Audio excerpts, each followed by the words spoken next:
যারা বাচ্চাদেরকে পুতুল কিনে দেন তাদের জন্য সতর্ক বার্তা।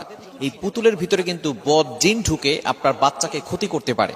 এটা অনেকে বিশ্বাস করতে চায় না। বর্তমানে আধুনিক সায়েন্স, বিশেষ করে চিকিৎসা বিজ্ঞান যারা সায়েন্স নিয়ে গবেষণা করে, তারা এই জিনদেরকে বিশ্বাস করে না। তবে অবশ্যই জিন জাতি আছে, এটা আল্লাহ তাআলা পবিত্র কোরআনুল কারীমের ভিতরে নিজেই বলে দিয়েছেন। মানুষের ব্যাপারে একটা সূরা রয়েছে সূরাতুন নাস, জিনদের ব্যাপারে একটা সূরা রয়েছে সূরাতুল জিন। সুতরাং এটা অনেকে বিশ্বাস করতে চায় না। অনেক সময় আমরা ছোট বাচ্চাদেরকে পুতুল কিনে দেই, পুতুলের ভিতরে কিন্তু অনেক বদ জিন বাসা বেঁধে তারপরে আপনার বাচ্চাকে ক্ষতি করতে পারে। আপনারা যারা সোশ্যাল মিডিয়া ইউজ করেন তারা অনেকেই দেখেছেন, একটি বিষয় ফুটে উঠেছে। এক মা তার সন্তানদেরকে নিয়ে পোস্ট করেছে, তার সন্তানকে পুতুল কিনে দিয়েছিল, মেয়ে বাচ্চাকে পুতুল কিনে দিয়েছে। পরবর্তী সময় তার মেয়ের বাচ্চার শরীরে খামচির দাগ দেখা গিয়েছে।